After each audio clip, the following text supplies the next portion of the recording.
नागपुर के जेल में आजीवन कारावास की सजा भुगत रहे मशहूर डॉन अरुण गवली को कोरोना हुआ है।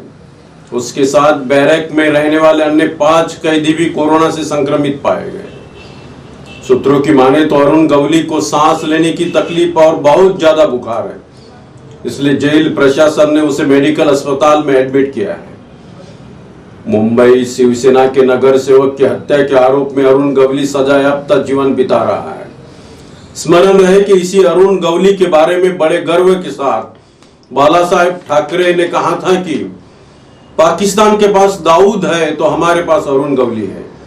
फिर अचानक क्या हुआ कि बाला साहेब ठाकरे और अरुण गवली के अच्छे संबंधों में खटास आ गई। शिवसेना के नगर सेवक की हत्या के आरोप में अरुण गवली को आजीवन कारावास की सजा सुनाई गई है। गवली का जन्म 17 जुलाई 1955 को अहमदनगर जिले में हुआ था। उनके बचपन का नाम अरुण गुलाब राव अहीर था।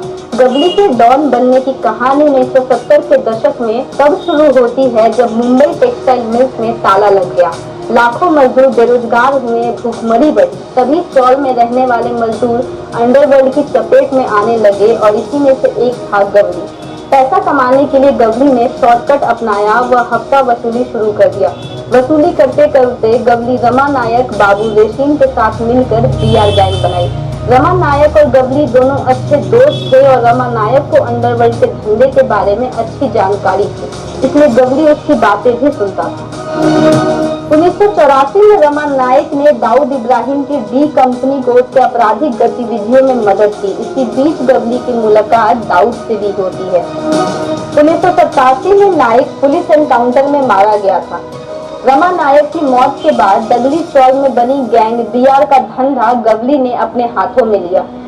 गवली को ऐसा लगता था नायक की मौत जिस एनकाउंटर में हुई थी उसकी प्लानिंग दाऊद ने बनाई थी और तभी से 1987 से 1990 तक डी कंपनी और गवली की गैंग में गैंगवार की शुरुआत होती है।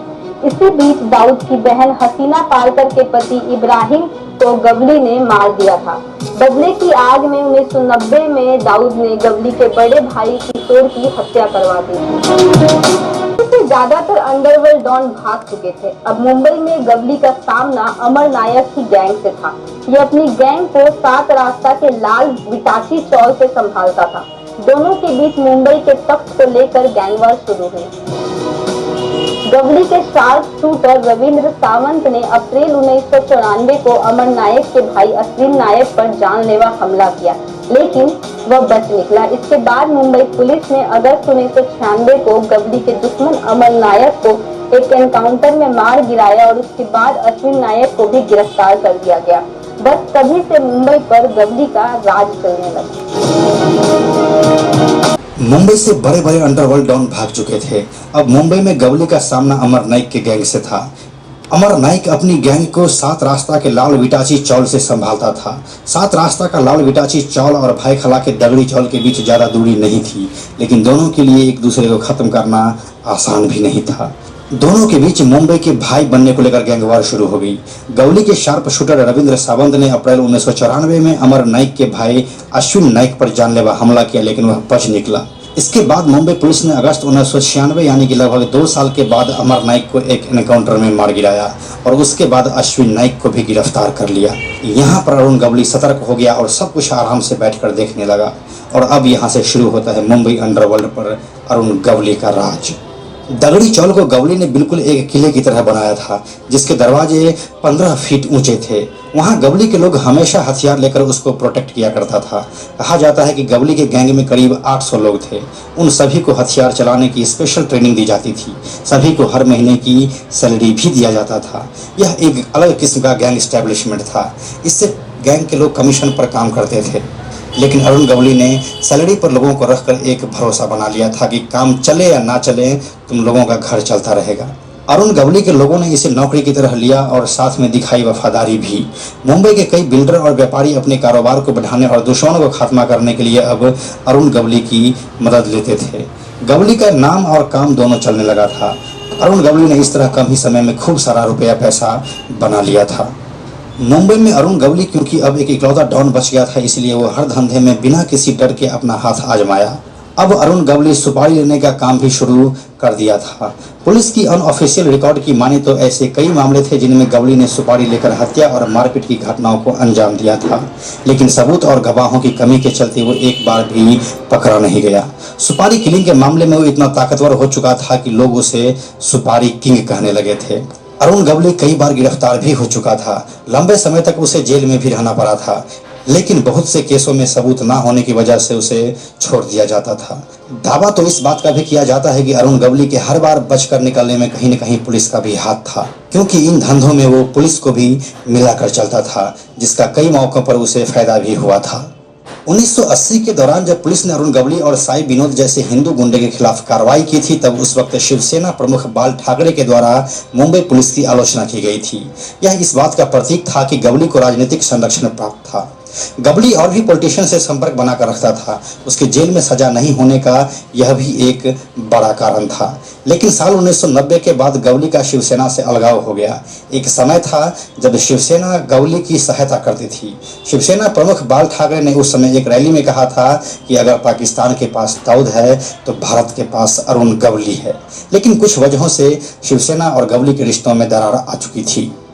अब जमाना बदल रहा था। अंडरवर्ल्ड से जुड़े लोगों को मुंबई पुलिस बेरहमी से एनकाउंटर कर रही थी, क्योंकि अब अरुण गवली मुंबई अंडरवर्ल्ड का अकेला सबसे बड़ा चेहरा था, तो उसे भी पुलिस का डर था। उसे इस बात का अंदाजा था कि एक न एक दिन पुलिस उस पर शिकंजा जरूर कसेगी। ऐसे में उसने देश का व्हाइट कॉलर क्राइम राजनीति ज्वाइन करना सबसे आसान दिखा। इसी वजह से उसने साल 2004 में अखिल भारतीय सेना के नाम से एक पॉलिटिकल पार्टी बनाई। साल 2004 महाराष्ट्र विधानसभा चुनाव में गवली ने अपने कई सारे उम्मीदवार उतारे और खुद भी चिंचपोकली सीट से चुनाव लड़ा और जीत गया। चिंचपोकली से विधायक बन जाने के बाद अरुण गवली अब इस बात को समझ गया था कि पुलिस उसे अब गिरफ्तार नहीं कर सकती है। उसके बाद साल 2008 में गवली ने शिवसेना पार्षद कमलाकर जमसांडेकर की हत्या की, सुपारी ली और उसका मर्डर करवा दिया। इस हत्या के लिए गवली ने करीब 30 लाख रुपए की सुपारी ली थी। साल 2008 में ही शिवसेना पार्षद की हत्या के मामले में गवली को आजीवन कारावास की सजा सुनाई गई, जिसे साल 2012 में हाईकोर्ट ने भी बरकरार रखा। यह पहला मौका था जब गवली को किसी अदालत ने दोषी मानकर सजा सुनाई थी। जेल जाने के बाद अरुण गवली गैंग का भी मुंबई पुलिस ने सफाया कर दिया था, लेकिन 2018 के अगस्त महीने में वो फिर से चर्चा में आए थे, जब गांधीवाद की परीक्षा में जेल में रहते हुए गवली ने टॉप किया था। नागपुर सेंट्रल जेल में 1 अक्टूबर 2017 को गांधीवाद से जुड़ी परीक्षा हुई थी, जिसमें कुल 160 कैदियों ने भाग लिया था, जिसमें से गवली ने 80 में से 74 सवालों का सही जवाब दिया और परीक्षा में टॉप किया था।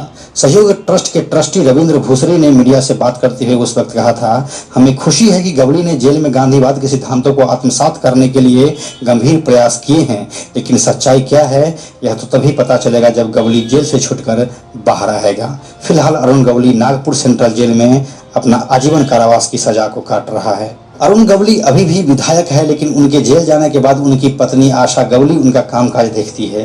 वो एक सामाजिक कार्यकर्ता भी हैं। दगड़ी चौल की देखरेख भी वही करती है।